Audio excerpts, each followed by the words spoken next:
के परनीवेल पद्मश्री 2026।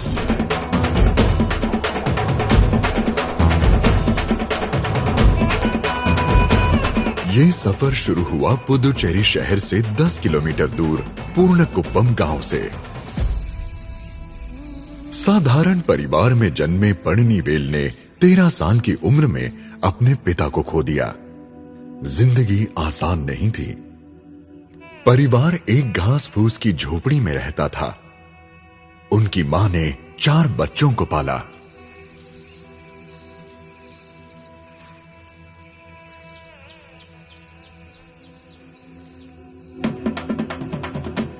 स्थानीय कार्यक्रमों में उन्हें तमिलनाडु की प्राचीन मार्शल आर्ट सिलंबम से परिचय हुआ और वे पूरी तरह उसमें रम गए।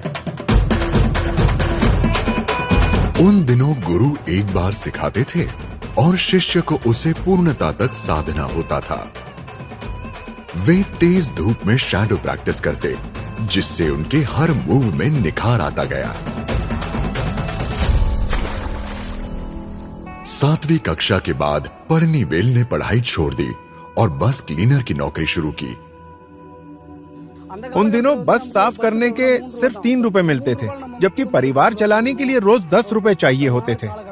उस मुश्किल समय में एक बोंडा खरीदना भी मुश्किल था। वक्त बहुत कठिन था। कुछ ही समय में परनीवेल बस ड्राइवर बन गए, लेकिन सिलंबम के प्रति उनका जुनून कभी कम नहीं हुआ। हर मौके पर वे अभ्यास करते रहे। इस कला के प्रति मेरे गहरे लगाव की वजह से काम के दौरान भी जब भी समय मिलता मैं सिलंबम की स्टिक उठाकर अभ्यास करता था। इसी आदत ने मुझे इस कला में आगे बढ़ने का अवसर और आत्मविश्वास दिया। फिर 2002 में एक विचार आया, क्यों ना अपनी कड़गम एकेडमी शुरू की जाए। और इस तरह मामलन सिलंबम और नट्टपुरा कला विकास कड़गम पुदुचेरी की स्थापना हुई। सिलंबम ने ही मेरे जीवन को असली दिशा दी। ड्राइविंग से रोजगार मिलता था और मैं दोनों को साथ लेकर चल रहा था। लेकिन एक समय के बाद मैंने ड्राइविंग छोड़ दी और पूरी तरह इस कला को ही अपना लिया। अधिकांश छात्रों को यहाँ प्रशिक्षण निःशुल्क मिलता है। परनीवेल ये सब सिलंबम के प्रेम में करते हैं ताकि इस कला की खुशी अधिक से अधिक लोगों तक पहुँचे। वे देश भर में मंच प्रस्तुतियों से कमाई करते हैं और कभी कभी दुबई और पेरिस जैसे स्थानों पर भी प्रदर्शन करते हैं।